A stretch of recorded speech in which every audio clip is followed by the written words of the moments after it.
ইংরেজিতে কথা বলতে বা লিখতে গেলে না কিছু ছোট ছোট শব্দ আছে যেগুলো আমাদের কথাকে একদম সহজ আর সুন্দর করে তোলে। তো আজ আমরা সেই ম্যাজিক্যাল শব্দগুলো মানে প্রোনাউন আর তার নানা রকম প্রকারভেদ নিয়ে জানব। তাহলে আর দেরি না করে চলো শুরু করে দিই। আচ্ছা, তো আজকে আমরা কি কি শিখব তার একটা ছোট্ট প্ল্যান দেখে নিই। প্রথমে আমরা জানব যে প্রোনাউন জিনিসটা ঠিক কি, তারপর এর যে বিভিন্ন ভাগগুলো আছে সেগুলো একটা একটা করে উদাহরণ দিয়ে বুঝব, আর একদম শেষে আমরা দেখব এই প্রোনাউনগুলো আমাদের লেখাকে কি করে আরও ভালো আরও সুন্দর করে তোলে। তো প্রথমেই যে প্রশ্নটা মাথায় আসে সেটা হলো, এই যে আমরা বলছি প্রোনাউন প্রোনাউন, এই জিনিসটা আসলে কি? একটা সেন্টেন্সে এটার কাজটা ঠিক কি? চলো ব্যাপারটা জেনে নেওয়া যাক। প্রোনাউন, যেটাকে আমরা বাংলায় বলি সর্বনাম, এটা এমন একটা শব্দ যেটা বাক্যের মধ্যে নাউন বা বিশেষ্যর জায়গায় বসে। আরও সহজ করে বললে এটা নামের বদলে ব্যবহার হয়, অনেকটা ডাকনামের মতো, তাই না? বারবার আসল নাম না বলে আমরা যেমন ডাকনাম ব্যবহার করি, প্রোনাউনও ঠিক তাই করে। জানো, ইংরেজিতে কিন্তু মোট ৮ রকমের প্রোনাউন আছে। হ্যাঁ, ৮ রকম। তো আজকের এই ক্লাসে আমরা এই ৮টা ভাগকেই খুব সহজ করে মজা করে চিনে নেব। আচ্ছা, তাহলে চলো আমাদের প্রথম দুটো ভাগ দিয়ে শুরু করা যাক। আর একটা মজার কথা বলি, এই দুটো প্রোনাউন কিন্তু আমরা কথা বলার সময় সবচেয়ে বেশি ব্যবহার করি। পার্সোনাল প্রোনাউন, নামটা শুনেই বোঝা যাচ্ছে, তাই না? এটা পার্সন বা ব্যক্তি অথবা কোনো বস্তুর নামের বদলে বসে। আমরা যখন কথা বলি বা কিছু লিখি তখন এগুলোই সবচেয়ে বেশি কাজে লাগে। এই দেখো, এখানে কিছু খুব চেনা জানা পার্সোনাল প্রোনাউনের একটা লিস্ট আছে।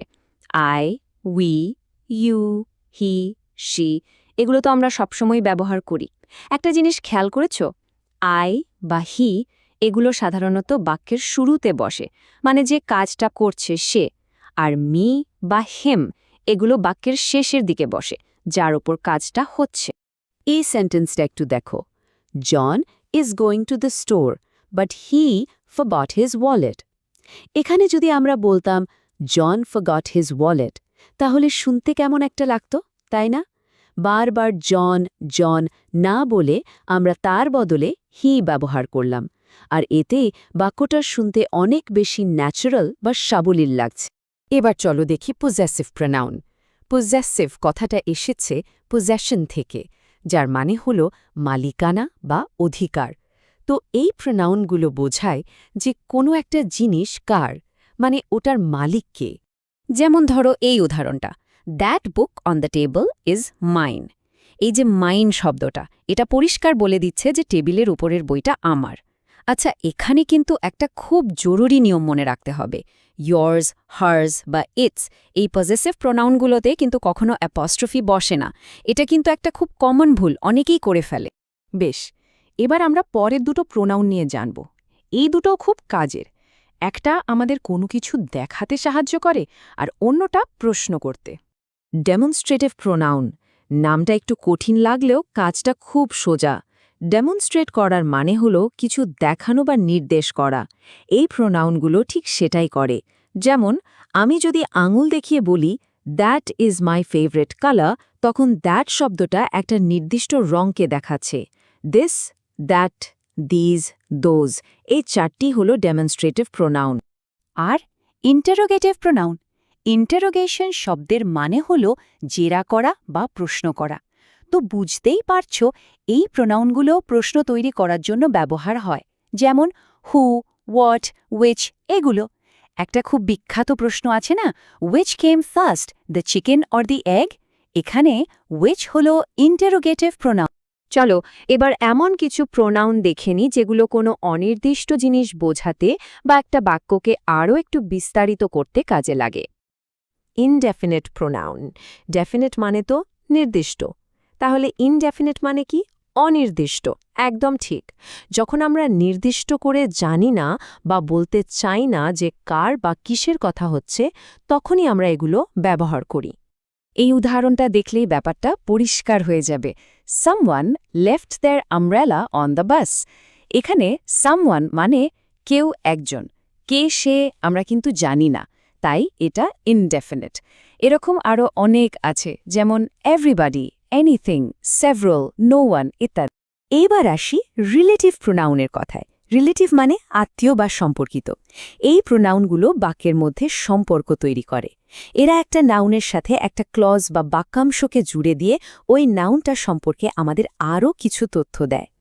এই উদাহরণটা দেখলে একদম জলের মতো সোজা হয়ে যাবে। The woman who was wearing a red hat caught my attention.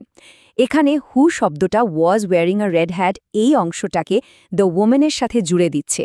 ফলে আমরা শুধু একজন মহিলার কথা বলছি না, নির্দিষ্ট করে সেই মহিলার কথা বলছি যিনি লাল টুপি পরেছিলেন। দারুণ না ব্যাপারটা?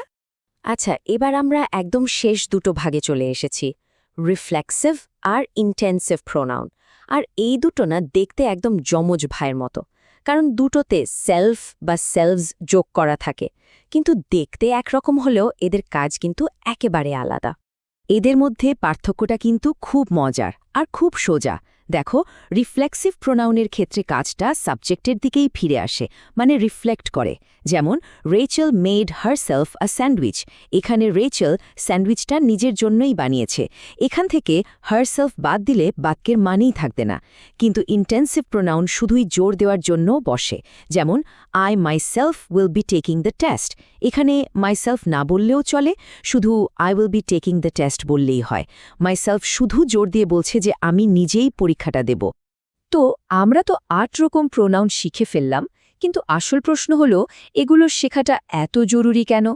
প্রোনাউন ব্যবহার করলে আমাদের লেখা বা কথা বলাটা ঠিক কিভাবে আরও ভালো হয়ে ওঠে? চলো এর কারণগুলো এক নজরে দেখে নিই। প্রথমত, একই নাম বারবার বলতে হয় না, মানে লেখাটা বোরিং হয় না, বাক্যগুলো অনেক ছোট আর পরিষ্কার হয়। আর সবচেয়ে বড় কথা, লেখাটা পড়তে খুব ভালো লাগে, একটা সুন্দর ফ্লো থাকে, আর কোনো কনফিউশন বা ভুল বোঝাবুঝির সুযোগও থাকে না।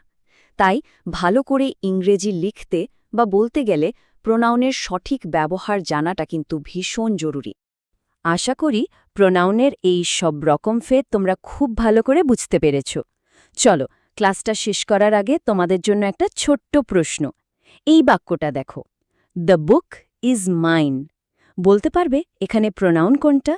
একদম ঠিক, মাইন। উত্তরটা তো তোমরা জানোই। এভাবেই প্র্যাকটিস করতে থাকো, দেখবে ইংরেজি লেখা আর বলা দুটোই তোমাদের কাছে অনেক সহজ হয়ে গেছে।